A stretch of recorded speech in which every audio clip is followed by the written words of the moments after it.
They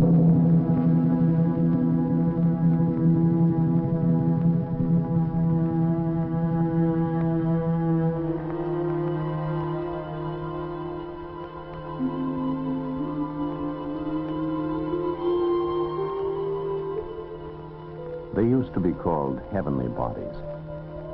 Our local star, prime mover of the earthly environment, father of all life. Our almost twin satellite, phasing predictably through the night. Small wonder both were regarded as gods by the ancients. Today we know the moon as a place. Now picture, if you will, a fantastic world where not one, but 12 moons crisscross the sky, 4 of them moving backwards, 4 others the size of small planets. This is Jupiter, largest member by far of the Sun's family, monarch of the outer planets, 1,000 times the size of Earth. In fact, twice as large as all the other planets combined. It is nearly a small star, a second sun. Jupiter, named for the Roman god of gods. To our eyes, it reveals only its dazzling cloud tops, rivers of wild color, and its trademark, the great red spot, a perpetual storm of unknown origin. On Jupiter, day and night are each less than 5 Earth hours long, and a man would weigh 500 pounds. In early 1972, mankind launched Pioneer 10, the first mission to the outer planets, the first to venture out beyond the orbit of Mars, out through the Jupiter system, and eventually out of our solar system completely. Share now the Odyssey of the Jupiter pioneers.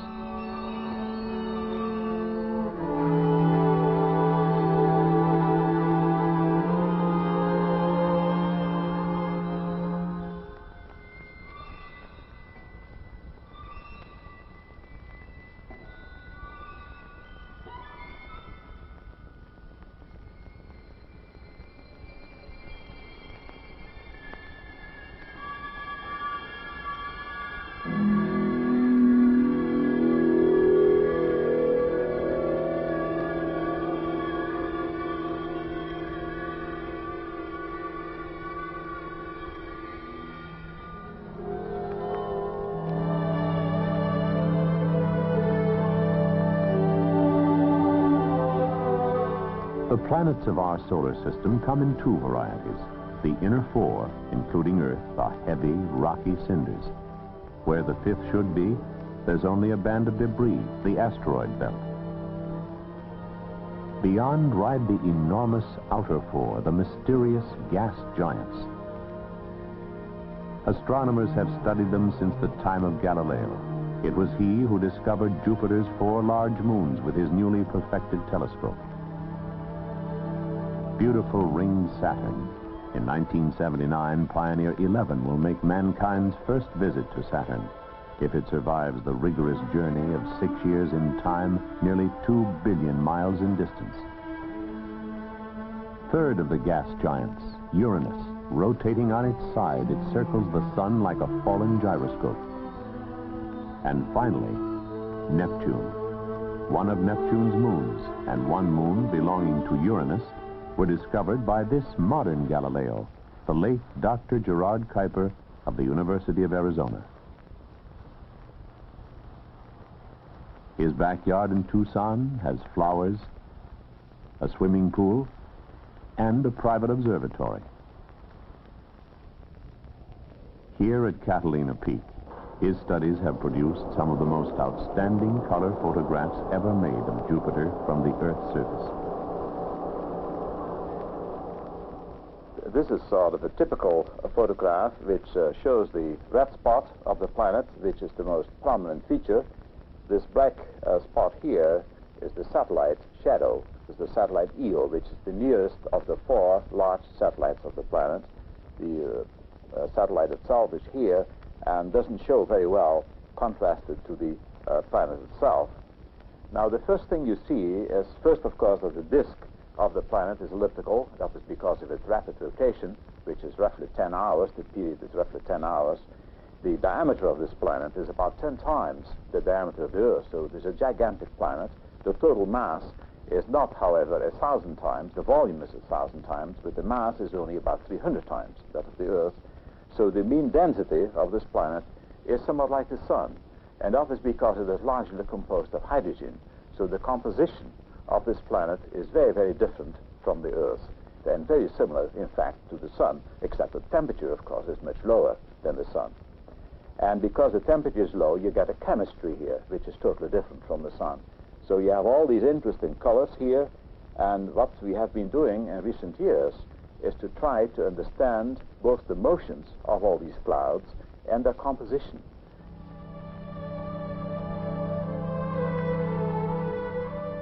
Our odyssey to the outer planets begins here at Cape Kennedy.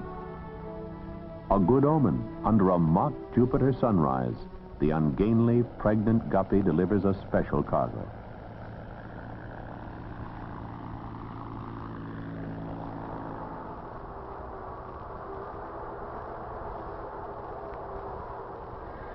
The Jupiter Pioneers were built by TRW Systems of Redondo Beach, California, under contract to NASA's Ames Research Center. The project involved some 25 million man-hours of meticulous work by the government, industry, university pioneer team.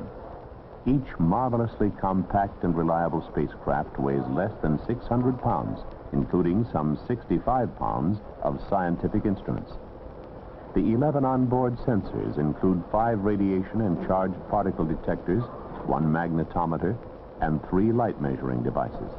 1 for the visible spectrum and 1 for either end of the visible range, the infrared and the ultraviolet. There's also an experiment to look for asteroids and 1 to measure the number of times Pioneer is struck by space dust. All of these devices together use less electricity than one 25-watt bulb. That's energy conservation. 2 other investigations dig out new information about the Jupiter system from ground tracking data. The question arises, what can 65 pounds of spaceborne instruments tell us that Earth's finest facilities can't? For example, the famous Mount Palomar telescope with its 17-foot diameter glass eye.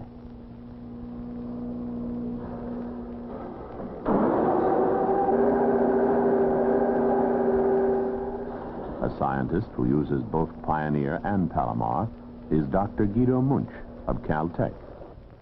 We have used the 200-inch telescope extensively for planetary observations. This is the largest operating telescope that has ever been built. With this telescope, the planet Jupiter appears of the size of a 50-cent piece. The Pioneer infrared experiment will provide a map of the heat emitted by the planet with a 3-inch telescope. But at the distance of closest approach, the planet will cover 1/5 of the sky. And this is the advantage that we get from the 3-inch telescope to the ground base with the large telescope here. The need to measure the quantity of heat accurately is that all the meteorology, all the motion of the clouds that we see in Jupiter is governed by the amount of heat coming from the inside. And we hope that a real understanding of the meteorology of Jupiter will in fact provide us with a better way to handle our weather problems.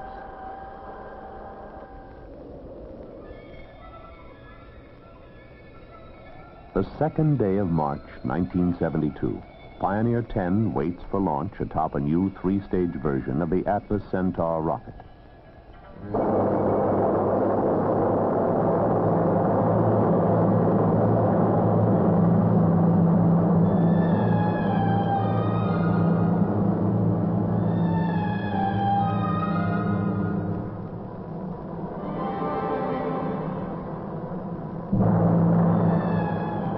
Months later, a sister spacecraft, Pioneer 11, left the pad on its long and chancy voyage to Jupiter and Saturn.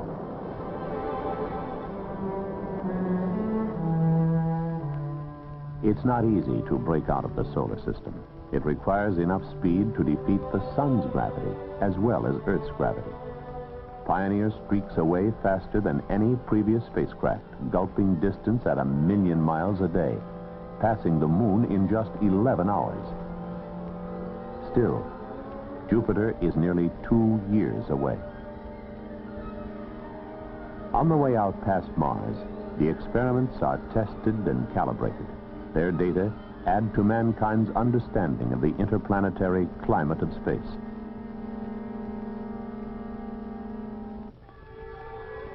The asteroid belt, as some had imagined it. Before Pioneer 10, it was pictured as a region where great boulders grind together, creating a 40,000-mile-per-hour sandstorm. If so, it might have represented a perpetual barrier to outer planet flights. In fact, the pioneers found very little space dust in the asteroid belt. True, there are several thousand asteroids, some as big as Texas, but they should offer no menace to navigation. Pioneer gets its electricity from small onboard atomic heat sources. At 500 million miles, the sun is too weak to power solar cells. The spacecraft spins 5 times a minute for stabilization. On ground command, small thrusters fire to maintain the spin rate and to keep the large dish antenna precisely pointed at the receding Earth. This radio link is a two-way street. A constant stream of information flows back about the health of the Pioneer and its scientific observations. NASA's Deep Space Network tracks the mission. So sensitive are these ears that they will hear Pioneer out to nearly 2 billion miles and lose contact late in 1979. Pioneer is managed and controlled from Ames Research Center located at Mountain View, California, near San Francisco. The Nerve Center is in this building. Pioneer Project Manager Charles F. Hall. We're in the mission control area for Pioneer 10, and behind us is the mission control room. Now, right now, they're preparing to send quite a few commands up to the spacecraft, merely to change the attitude of one of the instruments, the operating mode, so that we can look on Jupiter. The interesting feature here is that the round-trip light time, the time to get a message from here up to the spacecraft, and then to get a return answer, is 1.5 hours. So our people in there have to be used to this 1.5 hour delay when they start planning the mission. Commander R10. R10. We just received the stat clear message. Roger. R10 Command, I'll verify command stack loaded. Block message number 9. First command, IP Whiskey 2, time 141032.8. Roger, copy. We're enabling message down at this time. The Pioneers are run by men who send commands from Earth, not by automatic systems on board. This cuts complexity and costs. During encounter, it's busy here.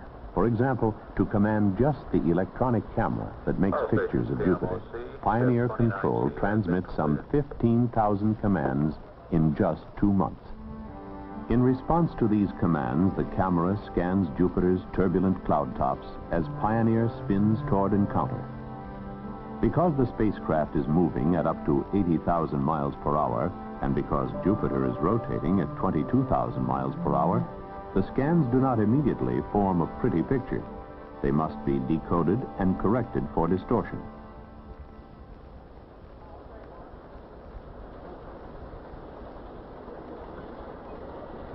First, the scans are built up line by line on a television display.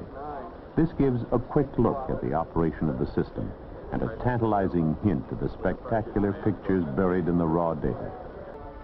After the first stage of prettying up, Jupiter's first close-up portrait emerges. Late November 1973, 20 months after launch, Pioneer 10 closes in on Jupiter. Each hour brings the planet 20,000 miles closer. What lies below those inscrutable cloud tops? Could there be life in this maelstrom where pressures may reach 200,000 times Earth's? There are scientists who think that the answer might be yes, that deep in this raging atmosphere of ammonia, marsh gas, and helium, the self-replicating spark may have been struck. One believer is Dr. Carl Sagan of Cornell University. Jupiter has an atmosphere rich in hydrogen and its compounds, the same kind of atmosphere that the Earth had at the time of the origin of life. So we think that the building blocks of life, at least earthly life, are being produced on Jupiter today, raining down from the skies like manna from heaven. And Jupiter may be a vast planetary laboratory in the chemistry of the origin of life that's been working for about 5 billion years. It's by no means out of the question that there are forms of life in the clouds of Jupiter. And indeed, if you viewed the solar system from afar, I think you could make an argument that life on Jupiter was more likely than life anywhere else, including on the Earth. Dr. Sagan also provided for Pioneer the famous picture postcard to extraterrestrial life. But in the remote contingency that there are interstellar spacefaring societies which might someday pick up this derelict, no longer radioing, we thought we would put a message on it to indicate a little bit of where we are, when we are, and who we are. We think that the information on where we are and when we are, indicated in this part of the message by the configuration of certain cosmic objects called pulsars, will be completely obvious to any society capable of traveling between the stars. These two objects will be more mysterious because it is unlikely that there will be human beings anywhere else, even though there may be other creatures elsewhere.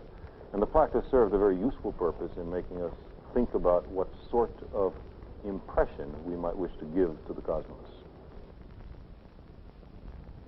Each morning, the key scientific investigators and the key spacecraft personnel meet in the office of Pioneer Project Manager Charlie Hall for a stand-up meeting. Why not a sit-down meeting? Because, says Charlie, people don't talk so long when their feet get tired.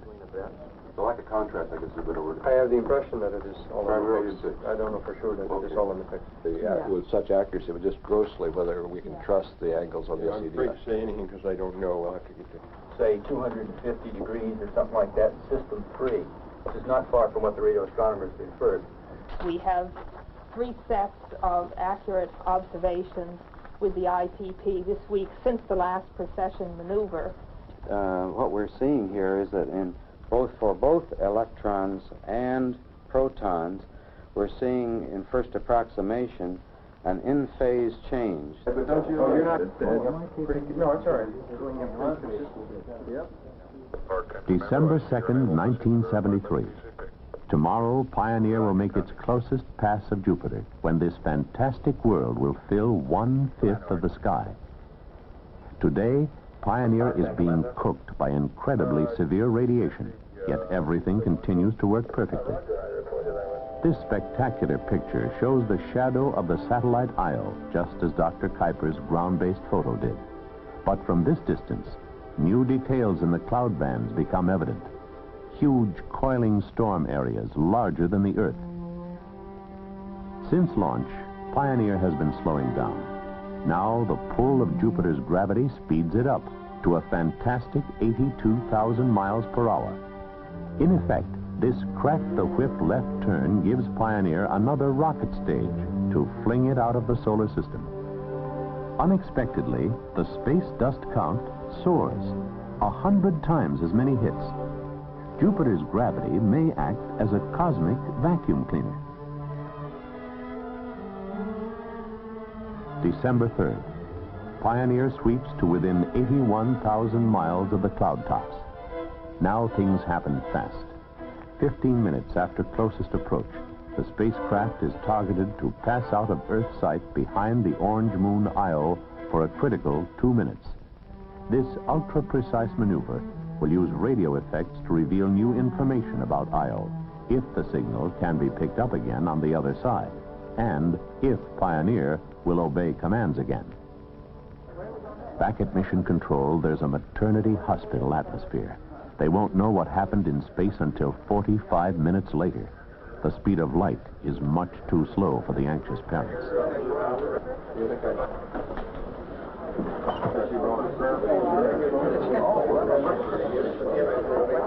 demonstration. How do you wind up having that? What kind of readout? Future mission. We have observed the planet in the infrared. We've observed the planet in the ultraviolet. We require the actual probing of the atmosphere. What? Did go behind you. Oh, we lost it? No, yeah, we went out of lock and we were less than 1 second from plan. And you're back, you're not back on. No. Oh, it says that's an extra projector. I'll give you the time in a second. Oh, we missed the EO occupation by 1 second, and I was just sort of kidding him or telling him that you have to go through the ecliptic at the right time. When the EO goes in front of you, we're 3 Jupiter radii away, EO 6 Jupiter radii. You got to get all this thing lined up, and we missed it by a second. Next time we'll do better. An hour later, Pioneer passes out of sight of both Earth and Sun, this time behind Jupiter. The spacecraft is collecting its worst radiation exposure now. Tension is even greater this time. And so is the relief. Very good. We came out just a little bit later than we expected to, about 40 seconds later than we expected to, but everything worked fine. We went in about 14 seconds later. All the instruments are operating just like they were when they went in. Came out exactly the same way. We're very pleased. Gee, you're late again. It's pretty good for government work, Doctor. Makes it all worthwhile. It's after 10 years of having to put up with all these people, the 14 hours a day, it's all worthwhile.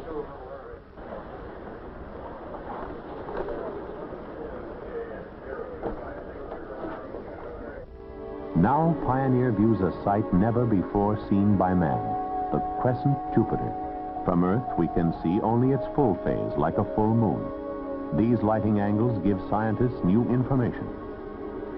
On the television system, the images rapidly become smaller. Now, several consecutive pictures can be stored on the tube at once. Thanks to energy literally stolen from Jupiter, Pioneer 10 departs more than twice as fast as it arrived. Early this morning, Now the world wants to know, what have we learned?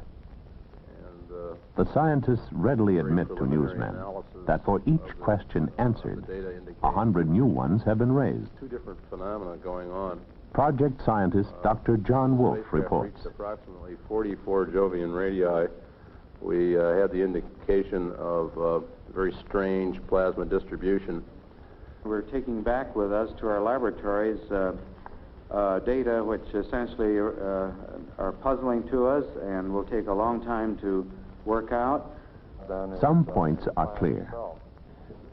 Now The whole Jupiter system is heavier than we thought, by about the weight of 2 Earth moons.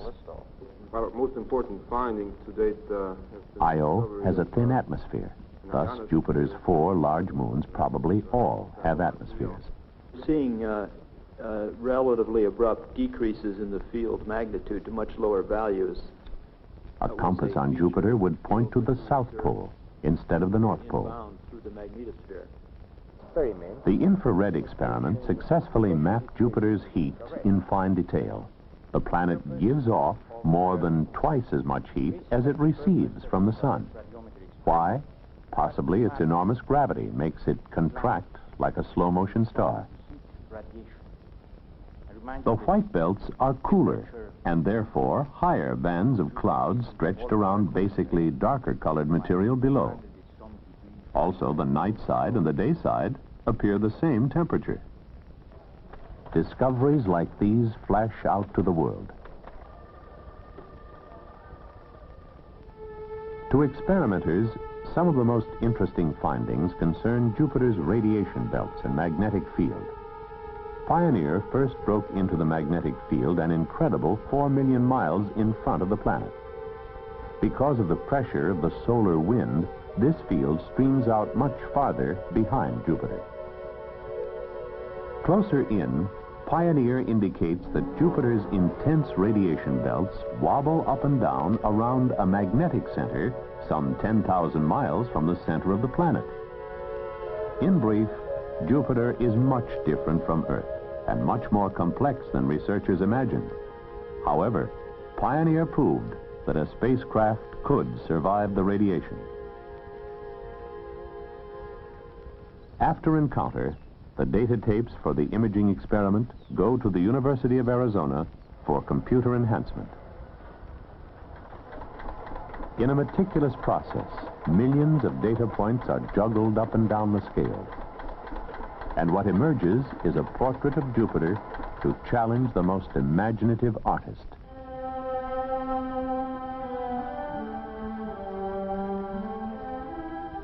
While Pioneer 10 journeys to the edge of the solar system and beyond, the information it returned has permitted Pioneer 11 to be redirected to not only pass closer by Jupiter, but to continue on to the next outer planet, Saturn. If all goes well, Pioneer 11 will reach the ringed planet late in 1979. And if it returns pictures, we will know much more about those glittering and mysterious rings. Mankind will continue to explore the outer planets, and sometime in the decades ahead, a robot explorer will descend on Io at the end of a solar eclipse by Jupiter. The sight will be one of the most dramatic in the solar system. During its hours in the freezing Jovian night, Io's atmosphere snows out onto the barren and radioactive terrain, then flashes back from solid ice directly into gas in the span of a few moments.